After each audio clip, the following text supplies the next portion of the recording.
Today I want to give you my thoughts on strategic relocation. Where do you set up your home base, right? Do you want to just be a nomad traveling around? Should you move to another country? Should you move to another state or province? Do you alienate yourself and move way out into the boonies, or do you stay close to a center? What do you do? And my thoughts on the coming future. So maybe you have a preparedness mindset, kind of like myself, or a self-sufficiency mindset, or you're a rugged individualist, or you just see the writing on the wall that everybody's life as a whole is slowly going down instead of being brought up, unfortunately. So what do you do about it? You still want to live a good life. Now, for myself, I really want to put down roots. With roots, you do high-efficient buildings, have stuff, have all of your stuff kind of in one place. Other people have found freedom, freedom-minded people, that they're nomadic, don't have families, don't have a home base, and they travel around and they think that's free. I don't personally like that. I want to set down some deep, deep roots. Now, nothing would please me more to live 4 hours from the nearest neighbor out in the boonies, but let's get realistic. If I had done that, everything that I needed, and from society and things like building material, warehouses, shipping, stuff that I need, travel to build up a homestead, it would cost way too much money and I would have been bankrupt a long time ago. On the other hand, my children would have been alienated and maybe very, very good, but then they get up to a certain age where they have dreams of the big city and they end up moving away, or they decide, like nothing collapsed yet, that they want to go be a doctor and go to get some higher education. They will move away from you. My suggestion is to move a certain distance away, maybe 15 to 20 minutes. In best case scenario, would be from a town or a small city in the neighborhood of 20,000 people. So that city or town is big enough that it'll have a Walmart, a Canadian Tire, your box stores, your lumber yards, your restaurants, maybe some education opportunities for kids if that's still available, or the world changes that it's worth using education and not homeschooling, things like that. It'll also have a market for you.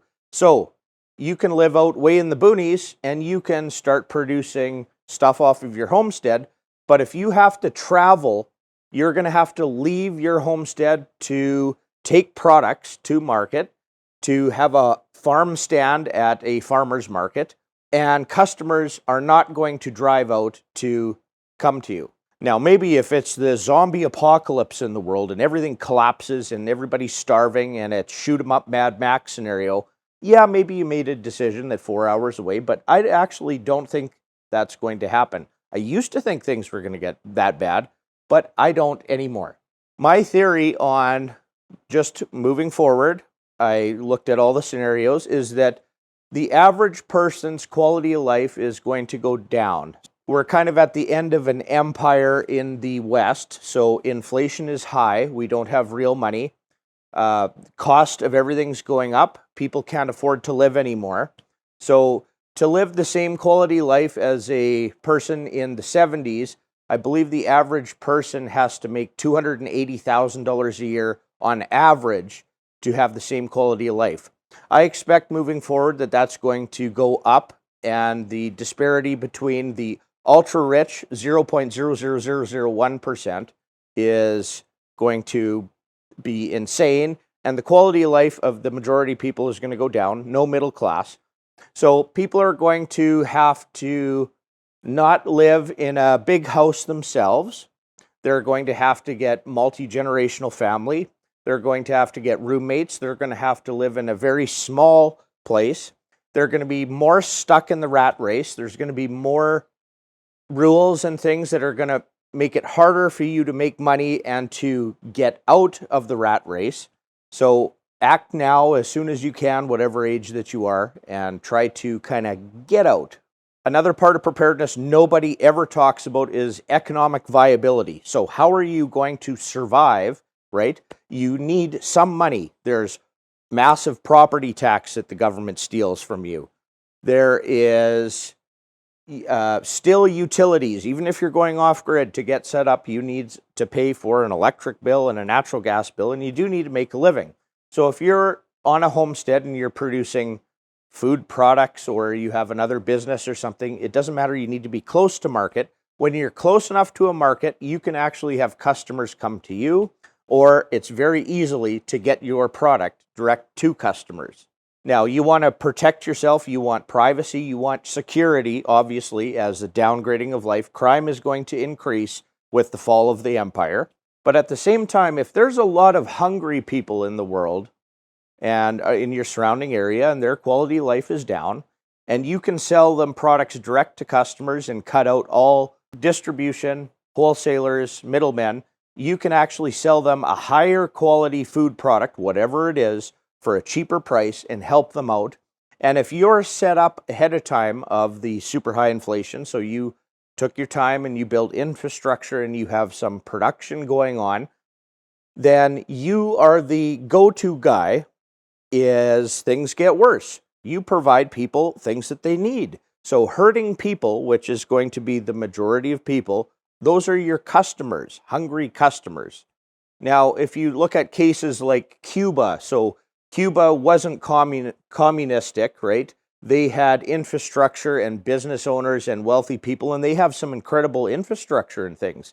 It's been 60 years or something since the Cuban Revolution, so the infrastructure is slowly crumbling, but they had the benefit of that at the beginning, and they're slowly starving, getting, less calories, less good food. They have less options, even less tourism. So it took decades, like literally a generation or two of downgrading, right?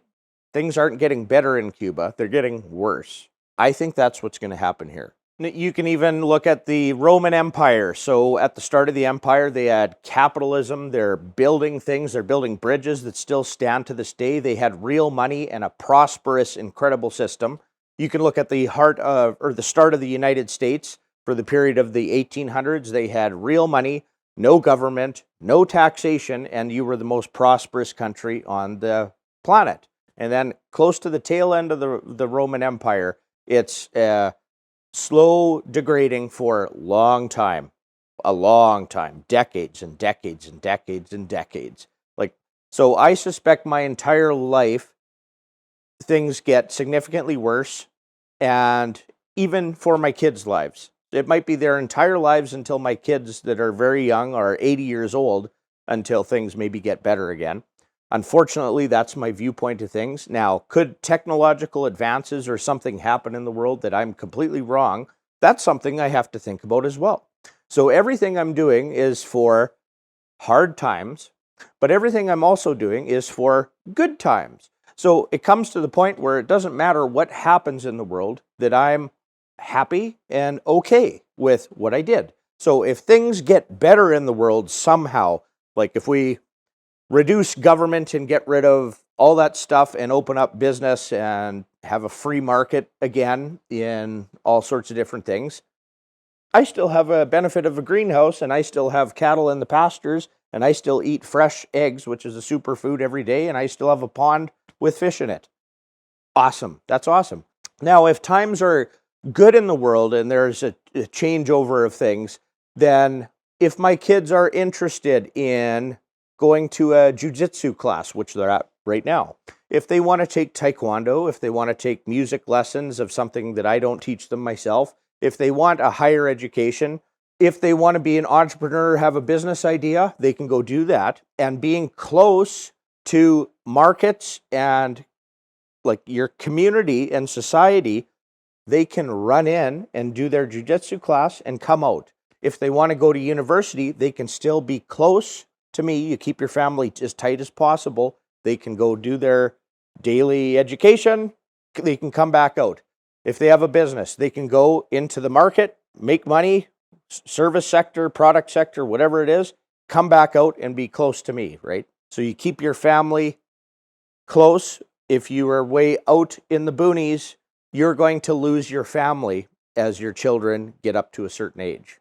Another thing is health problems. In Canada, we don't have a family doctor, and the healthcare is absolute crap. So if there was an illness in my family or something, I would actually go to China. The most expensive part would be a plane ticket, so I could get full care and stuff for healthcare. But if we have health problems and you do need a doctor, and let's say, even though it's terrible healthcare, but you do need a pharmacy or something, you want to be close to that market. So you have to think about, okay, what age am I at? What's it going to look like if I have a health problem when I'm 80 years old? I can still be able to be on here, maintain a bunch of things, live a good life, but still be close to that. Now, the grass always looks very greener on the other side. So in Canada, they're trying to take all of our guns away, right? We have super high taxes like a lot of European countries and the United States. It's kind of all Western countries are doing the same experiment here. Super high property taxes, can't find a family doctor, crime rates going up, inflation super high, the dollar isn't very good, everything's very expensive, people can barely afford to live. Unfortunately, this actually crossed my mind, but if they take the guns away, and I'm a rugged individual, but I don't live in a country anymore where rugged individuality is a thing, places like China actually offer quite a higher quality of life. So again, if they do successfully take all of the guns away and we go that route, but in Canada, the cost of living is ridiculously high, freedom of speech is gone, guns are gone. Well, China has way less cost for electricity. There's no income tax. The government in China encourages businesses. There's no property tax in China. There's you can't own land in China. It's 70-year leases from the government. But can I own land in Canada? What if I don't pay my exorbitant property tax? Your property gets taken away. And annual property tax. Every single year, thousands and thousands and thousands of dollars for zero services, especially because we homeschool, and a lot of that goes to the education, they say. So if all my freedoms are gone anyways, actually China looks like a better country because they have better food, better health care. They're more entrepreneurial and more capitalist than my country.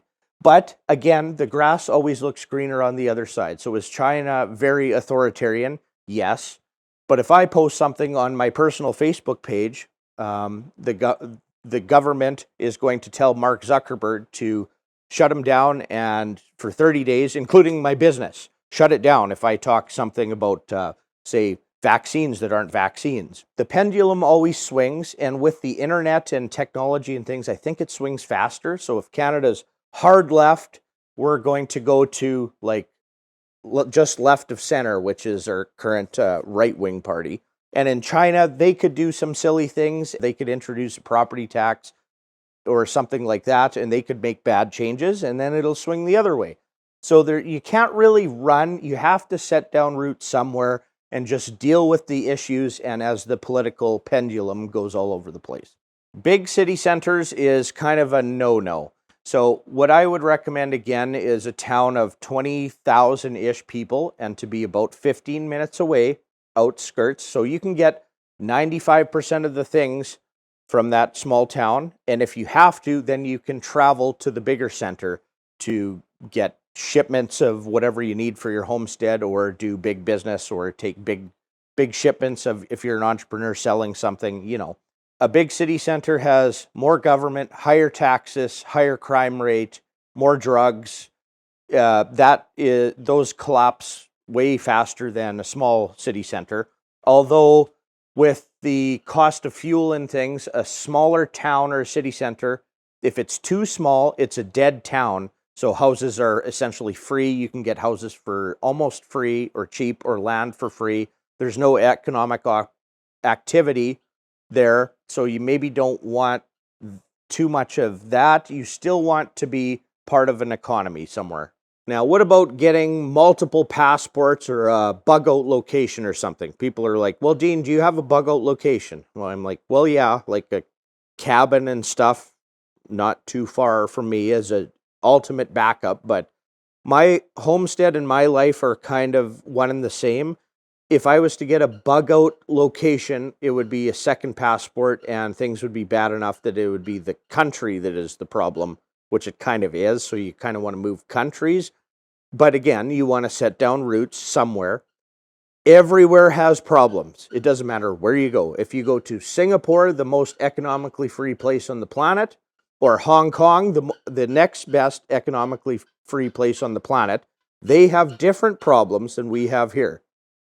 I have a guinea fowl in the greenhouse making noise. Sorry about that. The grass always looks greener on the other side, but I value freedom. So I like space, and I'm a rugged individual, and there's nothing you can say to change my mind. So in the prairie provinces, that's harsh weather, which means less people, I have a lot of land and space, and that is part of my security. Nobody cares too much about me. There's conspiracy theorists. Well, should you paint all your roofs blue, Dean, in case they use direct energy weapons to try to burn you out? Like, no, they don't really care about me, right? So that was kind of macro stuff that we talked about, countries and things, but also in your more local thing, there's different counties, you call them in the States, or municipalities, we call them in Canada. So if you crossed a highway to another municipality, they have different rules because they had some different ideas. Some may be worse, some may be not as worse, right? So you have to pick your local jurisdiction, what municipality. So maybe one allows agriculture zoning on 10 acres, but the other one is 160 acres, right? Higher taxes across the road, high taxes where I am, but I screwed up, and if I went across this other road, I would have had much less taxes and much more freedoms, right? So I looked into as many things as I possibly could to try to pick my jurisdiction. And then government always expands and has a bunch of ideas all the time. So if you set up a system and they say you can have ag zoning on 10 acres, but then they have a bright idea, now you need 20. Once you have it and are kind of established, then you're kind of grandfathered, and there's nothing you can, or they can't really do too much, or probably they can in the future. But across this road would be lower taxes. Across this road would be higher taxes. Across this road would be almost no taxes at all. Across this highway, you need a permit. Across this highway, you don't need a permit. So I can't really help you with that. It's like wherever you are in the Canada, the United States, I'm sure Europe is all the same too. Pick your jurisdiction wisely, the best you can. They're all shit in most ways, but some are less shitty than others. Eminent domain is something governments can use in most countries, China, Canada, the US. So if you're going to buy a homestead that might be near a corridor or something where they're going to put a superhighway or a high-speed train through, that may be something you won't want to do. So usually governments, like in China, I was just doing some research, that they'll pay you market price for whatever if they need to put a rail system through. Choose something a little off the beaten path that you know there's not going to be a mining operation, there's not going to be a highway going through. Think centuries in advance of where you're setting up.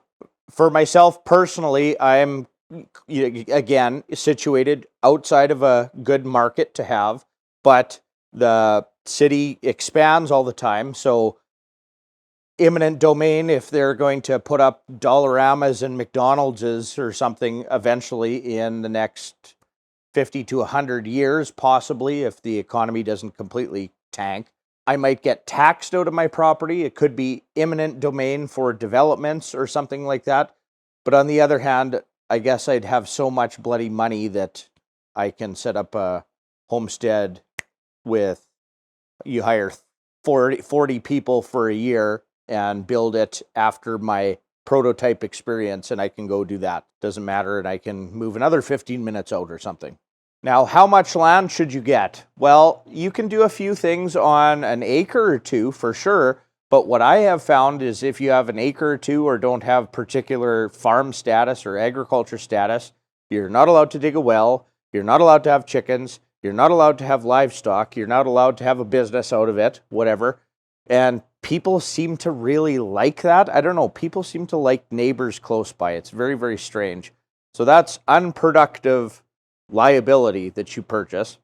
Whereas when you get a homestead, you get productive land and you make quite a decent income off of your homestead. Now, what's also neat when you have a multifaceted homestead, like I set up, unwanted land. So what is unwanted land? That has a lot of hills, topography, ponds, low spots, treed areas. Big farmers don't want that. Big farmers also aren't interested in purchasing 70 acres or 160 acres that's not cultivatable so they can grow their hybridized canolas and things. A big farm is looking for sections of land that's flat, no obstacles where they have to turn around machines, and people who just want to move out of the city but still have neighbors for some reason. They just want a few acres. Like, what am I going to do with 80 acres or 160 acres? Like, there's a sweet spot for price, actually. So you get the minimum for farmland that's not very good for big combines and things, but you can have cattle and chickens and small gardens and orchards and ponds and things. And for some reason, nobody wants that. So there are deals to be had on that amount of land. And for eminent domain and things, let's say government decides to take over the means of agriculture production. They're not particularly interested in my land that has forest and trees and hills and ponds. They want the big flat areas where the big farmers are growing hybridized wheat. Okay, so that protects myself in a certain instance. Now, my brain works as a problem-solving entrepreneur that I can take any piece of land and make it work. I'm sure everybody wants a flowing stream year-round and a waterfall and multiple ponds, and they can just go out and buy their ultimate place. But let's face it, that's not going to happen. So you want a certain type of soil, certain amount of topography, certain amount of ponds, low spots where you can hold back water, certain amount of flat land where you can build, and you make do with any piece of property, but try to tick off a few of the main things. You're never going to get them all, but you can do other things with that. So I have topography and some forested area, but there was no real good pond, so I dug a pond, but I had the topography that I put the pond in a certain spot. I also had a yard site in the middle of my property. I didn't want to build close to the road, okay? Things like that. And it was also multi-use, so natural grassland that I can manage properly and have grazing livestock, and then a certain amount of flatter area that I took to hayland. And you can make things work wherever you are, but try to tick as many things off of the list as you can when initially buying. Now, there's other things to consider. Environmental. Maybe you don't want to live right close to the ocean. Maybe you don't want to live in the middle of traditionally agricultured farmland that they're spraying things all over the place. Maybe you want a forested area so there's hunting capabilities on it. Maybe you don't want to be in a forested area because of forest fire zones, right? Maybe you don't want to be in Tornado Alley. Maybe you don't want to be in hurricane zones, right?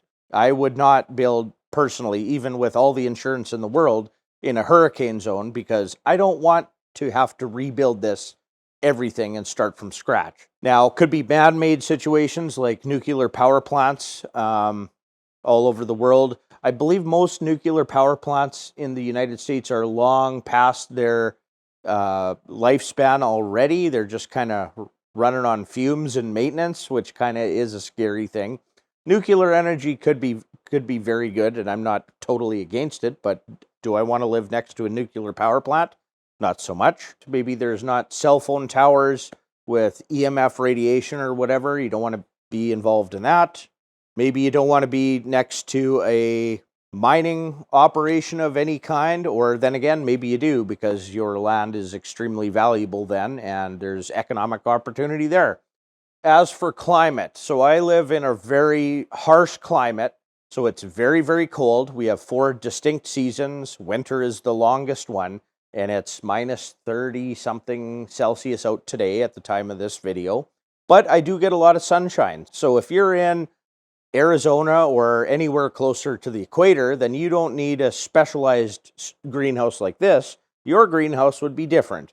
And you can literally adapt to any environment that you live in, but choose wisely. Now, in very cold climates, it's typically more sparse of a population because you need to be hardy to live kind of where the climate is worse. So the closer you get to the equator, the more heavily populated it is. And humans just in general, they will wreck things, kind of. So in a high concentration of humans, there's guaranteed more government, more crime, Would it be nice to live and grow bananas outside and not have to build a greenhouse? Yes. But that would come with the cost that I couldn't grow root crops outside, like potatoes and beets. Like in the Amazon rainforest, they got a lot of bananas, but they have to import potatoes, right? For myself personally, I would like to be surrounded with more rugged type individuals and a lot less people and have to deal with Mother Nature's cold extremes, kind of where I live, but not catastrophic extremes like hurricanes and flooding and fires, just cold, which I know is going to happen for the rest of my life, essentially, and I can deal with that.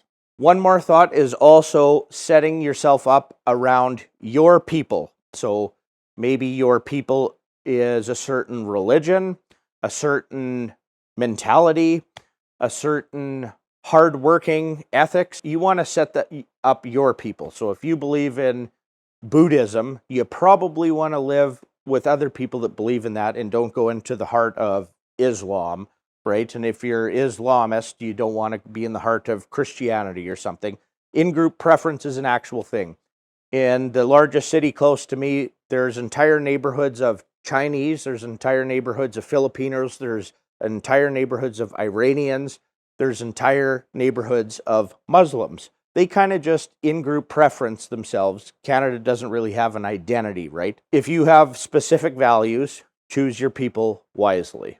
Now, again, I always talk about economic viability, so you need to prosper. Now, if you set up a homestead or a farm that has markets available, which is customers available, you're not way off in the boonies, and you grow it to be a success. So you help a lot of people to eat real food for a decent price. Then you're going to be prosperous. When you have prosperity, you can bring people into your community, which hardens your community by making bodies, right? You could be so successful that you could continue expanding and buying land around you, bringing in more farm helpers and people into your internal community that makes it more resilient. So in the future, instead of living 4 hours away, just you and your wife and kid or something, that can't really be economically viable or it's really hard, you don't have a lot of help and bodies that are on your team. So if things in the world get so bad that people are starving to death, you can't produce enough food for them, or they literally don't have anything to trade or barter or money or something, things are getting dangerous, then you have a lot of people in your internal community that you saved from the terribleness of society, that you are more resilient. So if shooting time ever comes and it gets that bad, you're also better off, even though you're closer proximity to other people. Okay, I think that covered everything. There's not much more I can say. I try to cover it thoroughly enough. I always miss something, but hopefully that gave you some stuff to think about. Choose your people, choose your jurisdiction. Set down deep roots is my opinion instead of leading a nomadic van life. Some other countries look better than others, but the pendulum always swings, and there's other problems with other countries. The grass seems to always look better on the other side, right? My goats are always escaping and getting their heads stuck on the fence. They have perfectly good grass there, but that blade of grass looked really good over there. You can't think too much like that. You have to get set up, get to work, put in big foundations, lots of insulation, start planting orchards and trees and look after them for 6 years, and eventually they're going to bear fruit, setting down roots somewhere now. Thanks for watching. We'll catch you next time. So you people on the internet unfortunately can't really get our homesteading products. That's for our local community and things. But you can like and subscribe, and I can show you how you can help yourself and your local community. We are also the inventors of the Arcopia freeze-dried smoothie. All the nutrition is fresh, lasts 25 years, and the best invention since a whey protein shake, except for this is a real fruit smoothie, something that's very needed in Canada.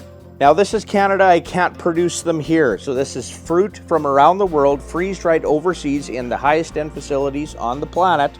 There's the bazillion certifications for you. And on top of that, tested in Canada with this one. So we have proof of the high quality. Now we can also sell this for cheaper than any other real smoothie in Canada, so you're saving money even over your grocery store. Instead of buying those little bottles of smoothies that you have to refrigerate for $6 to $10 in Canada, you can get these direct from us for as low as $2.99 with free shipping. We have that option direct from us at arcopia.ca. So if you want to support the channel, support yourself. Get healthy, you're going to need a lot of energy. Thanks for watching.